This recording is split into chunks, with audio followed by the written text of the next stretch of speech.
Bonsoir à tous et à toutes. Vous êtes le bienvenu à l'émission Communion Divine. Et aujourd'hui, bien évidemment, nous parlerons de comment prier efficacement. Et puisque nous avons constaté que des personnes prient et parfois on se dit, est-ce que Dieu écoute? Est-ce que vraiment notre prière est agréée devant l'Éternel? Alors nous avons décidé aujourd'hui de vous parler de comment prier efficacement. Mais avant cela, nous avons un quiz à vous proposer. Et la question du jour, c'est Jésus disait, lequel de vous donnera une pierre à son fils s'il lui demande, petit A, du poisson, petit B, du pain et petit C, du serpent? Alors, vos réponses sont les bienvenues. Rassurez-vous, il y aura des lots pour vous. Donc, restez scotchés pour la suite. Alors, nous parlons de comment prier efficacement. Comme nous l'avons dit à l'entame, il est question ici d'amener le peuple de Dieu à savoir prier. Lorsque nous avons cru, lorsque nous avons accepté le Seigneur, nous sommes venus massivement dans des assemblées et beaucoup de personnes parmi nous, on suit la routine, nous courons à la suite des autres et nous demandons beaucoup de choses. Alors aujourd'hui, nous allons voir quelques étapes et comment amener Dieu à l'action. Rappelez-vous d'une chose dans le psaume 37, le verset 5, la Bible dit « Recommande ton sort à l'Éternel, mets en lui ta confiance et il agira. » Donc, à partir de ce passage, nous constatons que Dieu a toujours besoin de quelqu'un qui le mette en mouvement. Dieu veut toujours agir dans nos problèmes. Dieu veut toujours intervenir dans les situations par lesquelles nous passons. Mais nous constatons que c'est nous qui ne savons pas engager Dieu dans nos situations. Alors nous allons lire quelques passages qui vont nous conduire à la manière, la méthode par laquelle nous pouvons faire intervenir Dieu dans notre situation de manière efficace. Alors nous commençons par le livre de Matthieu chapitre 7 à partir du verset 7. C'est le grand Jésus lui-même qui parle. La Bible dit, demandez et l'on vous donnera. Cherchez et vous trouverez. Frappez et l'on vous ouvrira. Car quiconque demande reçoit et celui qui cherche trouve. Et l'on ouvre à celui qui frappe. Lequel de vous donnera une pierre à son fils s'il lui demande du pain? Ou s'il demande un poisson, lui donnera-t-il un serpent? Alors le verset 11 dit, si donc méchant comme vous l'êtes, vous savez donner de bonnes choses à vos enfants, à combien plus forte de raison votre Père qui est dans les cieux donnera-t-il de bonnes choses à ceux qui les lui demandent? Alors voici Jésus qui parle. Et voici Jésus qui nous donne une façon, nous donne une possibilité de demander des choses au ciel. Il dit, demandez, on vous donnera. Frappez, on va vous ouvrir. Cherchez et vous allez trouver. Ça veut dire que Jésus est en train de nous dire ici que peu importe ce dont nous avons besoin, la chose nous sera accordée. Tout simplement, le seul effort à fournir ici, c'est de demander. C'est une bonne nouvelle. Avant, ça veut dire quoi? Ça veut dire que nous pouvons demander, si nous avons besoin d'argent, nous voulons ouvrir une entreprise, il nous suffit tout simplement de demander et le ciel va donner. Il nous suffit tout simplement de demander une voiture, la chose viendra. Il nous suffit d'aller toquer quelque part pour chercher un emploi, les portes nous seront ouvertes. Mais lorsque nous regardons les fidèles et le peuple de Dieu, nous constatons que le peuple de Dieu est en train de souffrir. Pourquoi? Parce qu'ils demandent. Il n'y a personne pour donner. Les gars toquent, ils veulent travailler. Personne n'ouvre pour les recruter. Ils demandent beaucoup de choses, mais ils n'obtiennent rien. On se demande si le grand Jésus n'avait pas dit la vérité sur la question. Puisque les gens demandent assez, les gens prient massivement, mais il n'y a pas de résultat. Mais qu'est-ce qui n'a pas marché? Voilà le grand Jésus qui a parlé ainsi. Nous allons certainement consulter l'apôtre Paul. lui qui parle également de la question, nous allons directement aller dans le livre de Philippiens chapitre 4, le verset 6. Ça c'est Paul qui parle également. Paul vient intervenir, lui qui était un avorton. Il n'a pas été avec Christ, nous disons certainement. Est-ce que Paul nous dira le contraire? Ne vous inquiétez de rien, mais en toute chose, faites connaître vos besoins à Dieu par des prières et des supplications et avec action de grâce. Et la paix de Dieu qui surpasse toute intelligence gardera vos cœurs et vos pensées en Jésus-Christ. Alléluia. Bien aimé, la Bible dit, voici Paul qui vient renchérir la question sur laquelle Jésus nous a enseigné par rapport au demander, par rapport à la prière. Jésus a dit, demandez, on va vous donner. Toquez, on va ouvrir. Cherchez, vous allez trouver. Et Paul arrive et il appuie.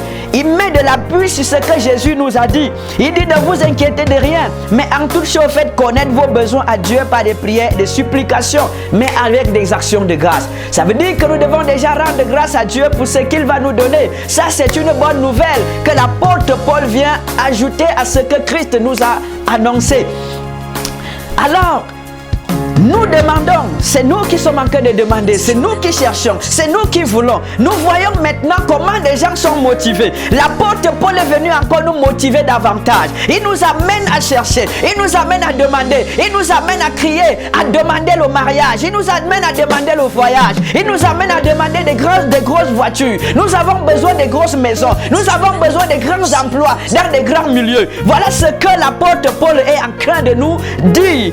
Et il est en train d'ajouter à ce que Christ a dit. Mais nous voyons également que malgré que nous sommes en train de demander toutes ces choses, moi également j'ai demandé un véhicule, je n'en ai pas encore. J'ai demandé beaucoup de choses, nous n'avons pas encore obtenu. Mais qu'est-ce qui n'a pas marché?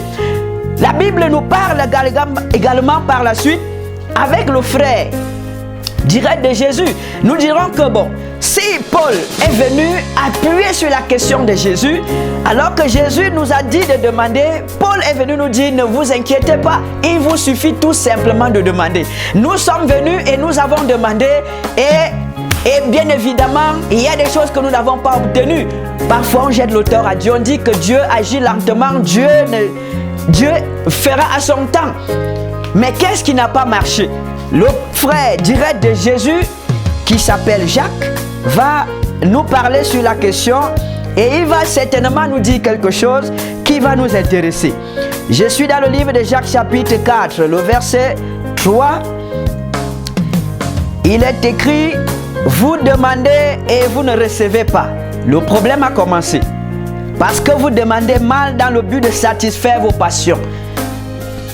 Je crois que là, il y a un souci. Jésus nous a dit de demander. Paul a dit, ne vous inquiétez pas, demandez tout simplement.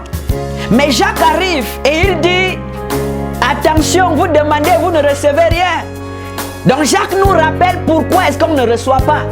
Il dit, vous demandez mal dans le seul but de satisfaire vos passions. Est-ce que quelqu'un peut me dire amen? Donc nous sommes en train de demander, comment est-ce que nous voulons satisfaire nos passions alors que nous avons effectivement des besoins? Il dit, vous demandez mal dans le but de satisfaire vos passions.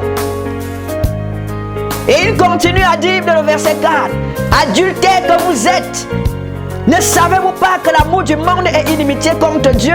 Celui donc qui veut être ami du monde se rend ennemi de Dieu. L'apôtre Jacques est en train de nous dire pourquoi est-ce que nous demandons beaucoup de choses. Pourquoi est-ce que ce que Jésus nous a dit rencontre un obstacle. Pourquoi est-ce que ce que l'apôtre Paul nous a dit rencontre les obstacles.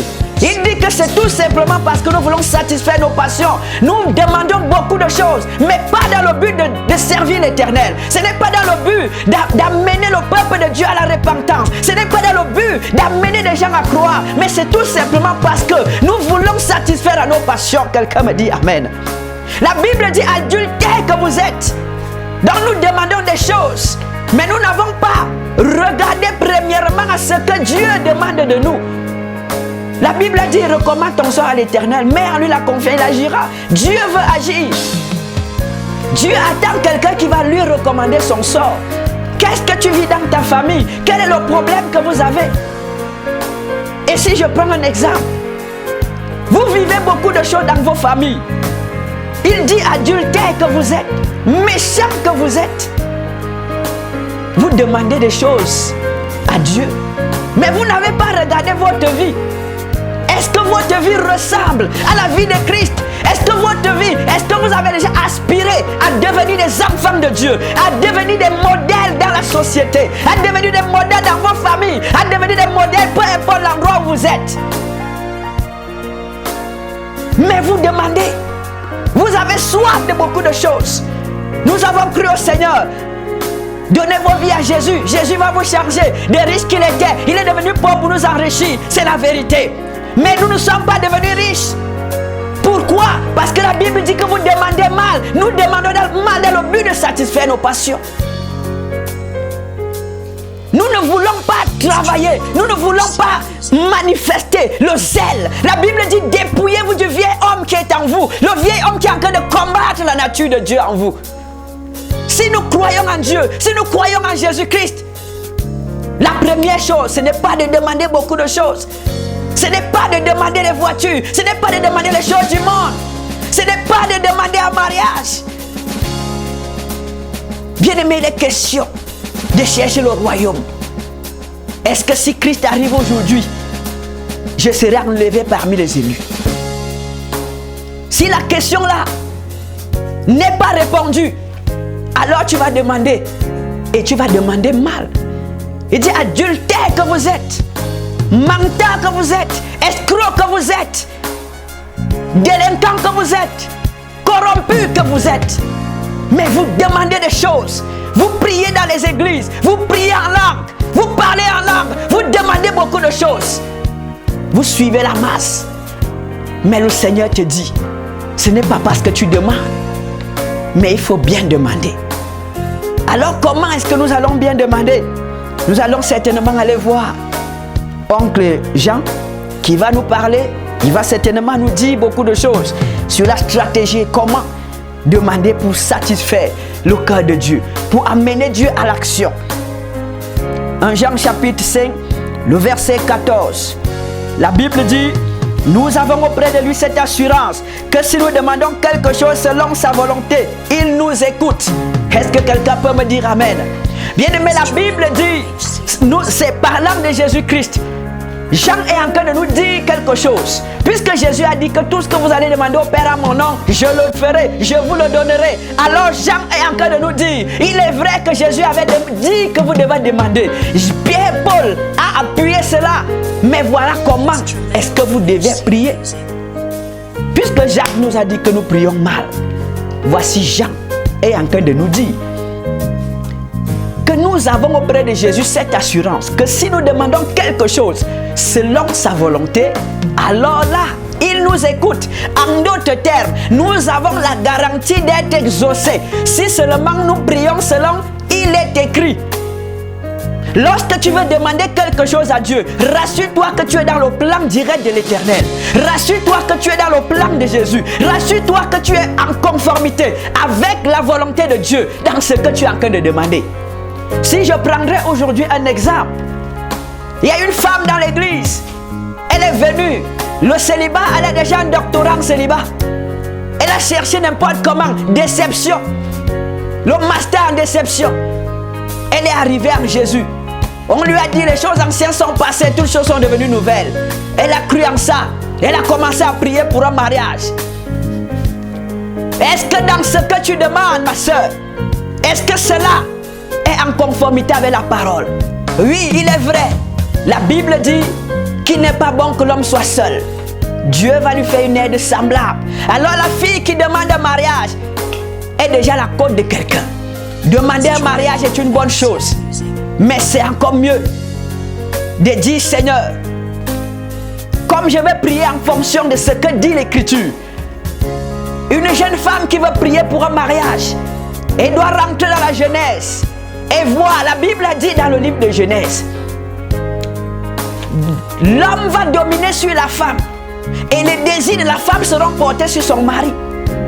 Alors la femme qui demande un mariage demande à aller se soumettre sous l'autorité de quelqu'un. Voilà la prière qu'elle doit soit élevé. La prière qu'elle élève, ce n'est pas d'aller se comparer à quelqu'un. Ce n'est pas simplement de demander à Marie, mais c'est d'aller et de se soumettre à la volonté de Dieu, telle que l'Écriture l'a déclarée. Femme, sois soumise à ton mari. C'est ce que Dieu dit. Alors la prière que tu élèves, si tu demandes simplement un mari, tu risques de ne jamais l'avoir parce que tu veux satisfaire les passions. Tu veux fuir la jachère. Tu veux fuir le froid. Tu veux fuir le regard des gens. La prière selon il est écrit, c'est que femmes, soyez soumises à vos maris. Soyez soumises. Alors tu demandes à mari. Tu dis à Dieu, Seigneur, je veux apprendre à me soumettre avec quelqu'un. Je veux m'apprendre à me soumettre à mon mari. Donne-moi la capacité d'apprendre à me soumettre. Et lorsque tu as déjà acquis cette capacité, tu peux maintenant dire à Dieu, je suis prêt à me marier. Est-ce qu'une femme peut me dire Amen? Et je peux voir un homme qui demande une femme à Dieu. Bien-aimé, tu es en train de demander une femme. Mais la Bible dit que la femme que tu vas prendre, tous ses désirs seront portés vers toi. Alors le tout n'est pas de demander une femme. Le tout c'est de dire Seigneur, donne-moi les capacités de m'occuper de cette femme et de l'aimer comme Christ a aimé l'église. Voilà le sujet de prière qui va passer rapidement. Nous avons auprès de Dieu, auprès de Jésus-Christ, cette assurance que si nous demandons quelque chose selon sa volonté, il nous écoute. Si tu fais un tel sujet de prière, rassure-toi, il y aura de la vivacité dans ce que tu as demandé. Il y aura de l'efficacité. Il y aura un résultat rapide parce que tu as demandé selon la volonté de Dieu. Mon frère, si tu veux demander donc une femme, alors demande au Seigneur d'étendre tes limites, d'ouvrir les nouvelles portes dans ta vie. Tu as besoin de ça parce que Dieu a écrit cela dans sa parole. Adam, il a dit à Adam de travailler. Adam a fini de donner le travail. Adam a fini de nommer les animaux. Adam, j'ai tout créé. Alors, c'est à toi de donner le nom aux animaux. C'était un travail qu'Adam faisait. Bien aimé, il était question aujourd'hui de savoir prier efficacement, de savoir demander selon la volonté de Dieu. Si tu n'es pas dans le projet de Dieu, tu vas demander des années et tu n'auras aucun résultat. La Bible dit que tu veux satisfaire tes passions. Tu as vu les gens travailler. Tu ne peux pas demander la ponctualité. Tu ne peux pas demander la soumission aux autorités. Et tu veux travailler. Le patron va te gronder. Est-ce que tu seras capable de te soumettre? Si tu veux travailler, soumettez-vous aux autorités supérieures. Est-ce que tu es capable de travailler au rythme de l'entreprise? Lorsque tu demandes un emploi, obéissez à vos conducteurs. Si tu n'as pas compris ça, ta prière risque de tomber dans l'océan. Et je prie pour quelqu'un, que la puissance de Dieu te touche, que la puissance de Dieu te localise, que la puissance de Dieu touche le cœur de quelqu'un, afin que tu sois capable d'accepter la parole dans ta vie, d'accepter la puissance de Dieu. Et elle te touche et te libère au nom de Jésus-Christ de Nazareth. Et que la parole soit ton partage au nom suprême de Jésus-Christ. Amen.